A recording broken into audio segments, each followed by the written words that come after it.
Hey guys, AirsoftAL here, and today I'm reviewing another Beretta gun. Well, okay, maybe my first Beretta review. It is the PX4 Storm. Let's storm on in! Oh, fuck, that was so lame. Just roll the intro. Drop the bass.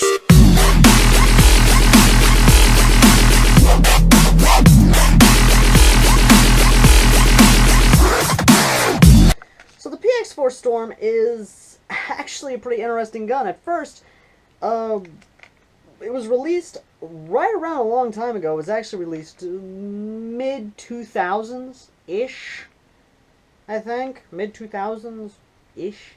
And the way it's designed to be a ergonomic gun. And what I mean by that is that it's designed to be aerodynamic almost. Kind of like those old Corvettes from the 50s. All those Corvettes. Beautiful. Beautiful cars. I'm a car guy, okay? Fuck you. Now, what I actually kind of am interested in is the fact that the PX4 Storm, when it started out, was just a civilian gun. It wasn't marketed to be a military gun. It wasn't marketed to be law enforcement. It was just a 9mm gun that you buy and take out target shooting, or you just have for yourself. But when the PX4 Storm actually, because of it, the way it's designed, especially this little feature right here, the way it's designed so your finger actually fits in there. That's actually nice and comfy, minus this little bug right here. But let me go ahead and go on the other side. This is actually pretty nice, as well as the easy takedown here, which I want to explain a lot. And its ergonomic slide release, which is actually pretty, and the magazine release, which is, it's actually fairly comfortable to hold. It really is. This is actually a pretty comfy gun to hold. Now, it actually picked up steam right around 2009, 2010, when it was adopted by a couple military, private contractors, some foreign national police forces, including some small portions of police in the United States and even Canada. Mexico hasn't adopted this. South Korea, to my knowledge, hasn't adopted this. This is one of those guns where it's like, yeah, it's part of its Storm series, which is complicated when you actually try to figure it out. This has not been in any kind of video games. It's not been in anything. It's just a simple, futuristic-looking gun, and to my knowledge, it's not been in any kind of movies whatsoever. And I just love that slide release. It's actually very comfy. So you can... Now, as to the build of the gun. It's a simple Springer pistol, obviously, but there are some metal components, which I actually kind of like, because it gives you more realism and kind of a nice little feel for it.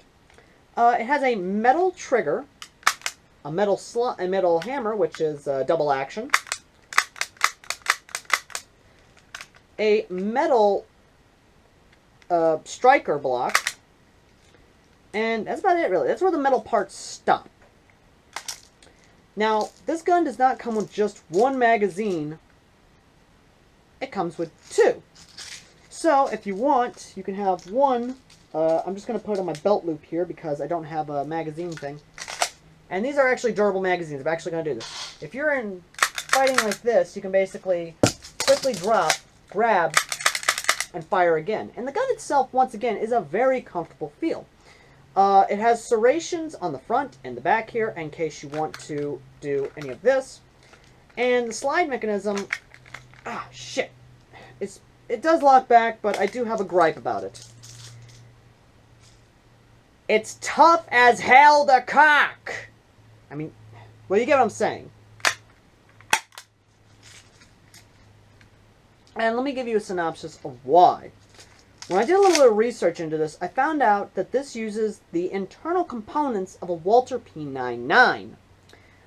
Which means a lot of complaints that were given about the Walther P99 being its hard to use safety, that's gone. It's basically, now the safety is easy to use. The magazine, the slide lock, which would automatically jump up every so often, that's done. But there's a problem! Shit.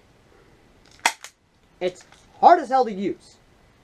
because the slide lock, and this is real steel, mind you, too, the slide lock is the little notch there, small as hell. So that means you'd have to get in there and dribble the thing, which, by the way, you can't take the gun apart. These, purely imitation, and they hurt like hell when you try to use them. But I do like that attention to detail was paid. I like that. But I'm still a little pissed, because the slide lock safety here, non-functional. It's just molded into the gun, so you can't do that cool full ambidextrous, which means it's not fully ambi. And another thing that really pisses me off is I have racked this slide now 387 times. I'm going for 388. Ah, shit.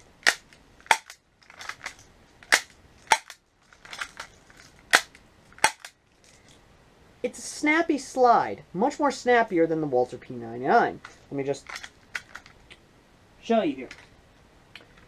This versus this. See? A little bit more snappy. But let me show you what happens when I rack the slide of each one. This one, simple.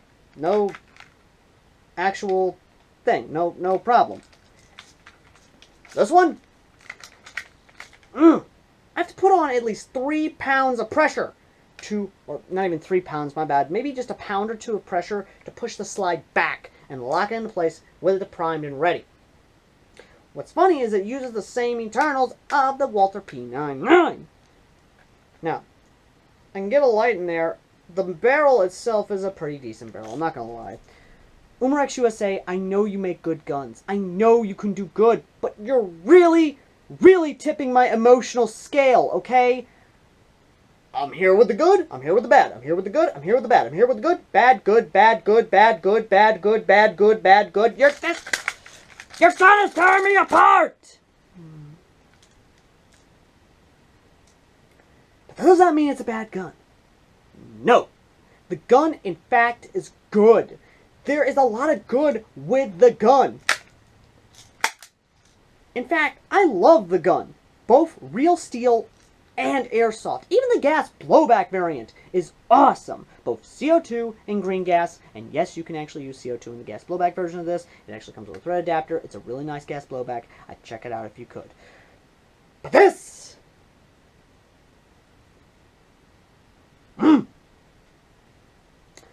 Also to note, it does come with 800 rounds,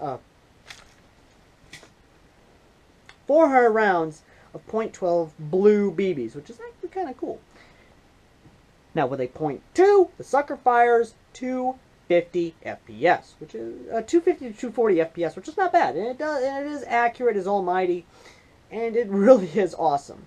So, enough of my gabbing and complaining about this. Let's go to the combat footage and check it out.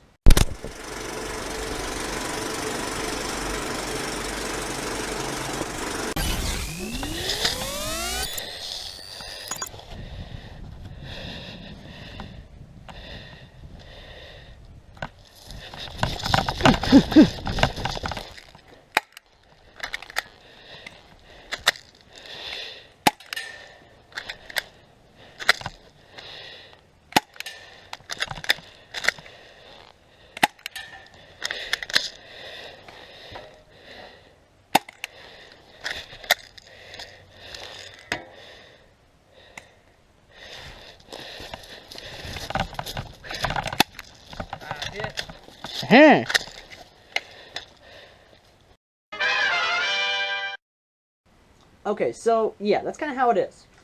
You saw me a couple times have to, or when it got jammed up, I had to actually literally quickly power stroke it, which with bare hands, not fun. Gloves, total breeze. But even so, it's still not fun.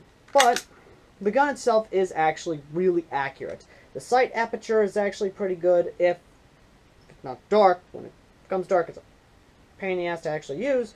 But even so, it's still really good. And if I had to one-hand it, I can definitely securely one-hand the gun really nice. But I do have complaints. I really do. There's a lot of complaints here, like this.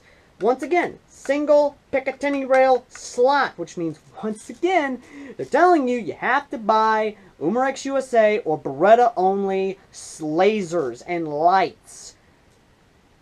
The hell, guys! So you're telling me if I have a nice little lighter laser that I have to put on the gun, that I really want to put on the gun, but I can't put on there because it's freaking there, which means I have to go spend $30 or $20 on one of your lasers and lights just to have a laser light combo on my pistol. What the ever living hell? And this isn't my complaint. No. This is a complaint coming over from the Real Steel also, because same thing on the Real Steel. Except, to my knowledge, there was an update to where they had a much more standard Picatinny rail system, so that way that people who were complaining about this could put their light and optics on the gun. But what's pissing me off is they have not done this to the Springer yet, or the gas blowback variant. Umarex, I am this close to just blowing up at you. But I won't, because I know you mean well. I know you mean good. I know you're good-spirited. I know you're just trying to keep up that authenticity of saying, and the motto of authentic replica guns. I get that. I really do, and I love you for it, but damn it! You are so close for me to bitch slapping you. But I won't.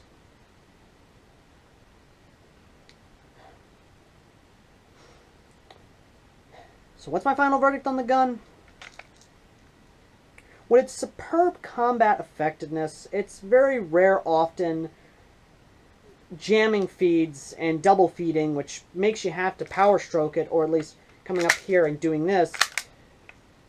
And it's a really good prop gun, it really is, because the double action here, all you have to do is basically slow-mo this, and when it hits on the firing block, CGI this bad boy to fire backwards. Basically what Freddie Wong did with VGHS with those airsoft guns. But I'd recommend you use gas blowbacks because they're much more realistic and much more reliable to work on. But even so, there's still a lot. Okay? I love doing that. I'm sorry. There's still a lot that you need to do, Umarex. A lot that you need to do.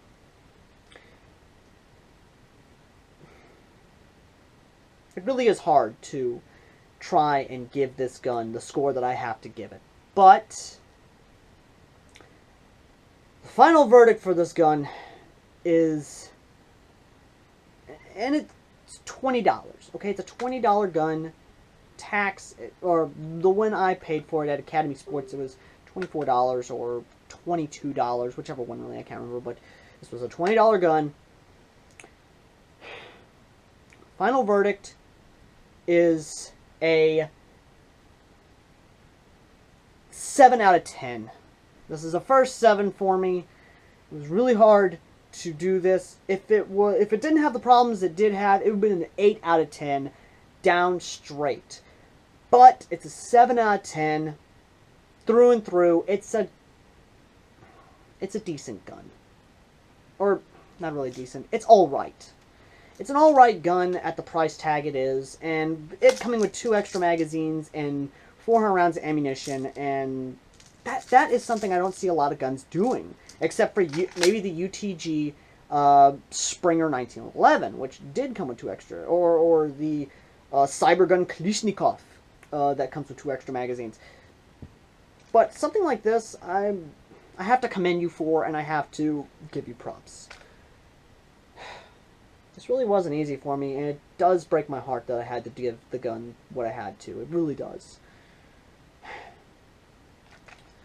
Thank you guys for watching. I've been AirsoftAL, and I will see you guys in the front lines. Next week's review, or the next review coming up, by the way, we're going to step away from Springers, and we're going to go into Call of Duty territory. Oh yeah. I'm going to go kill me some dogs!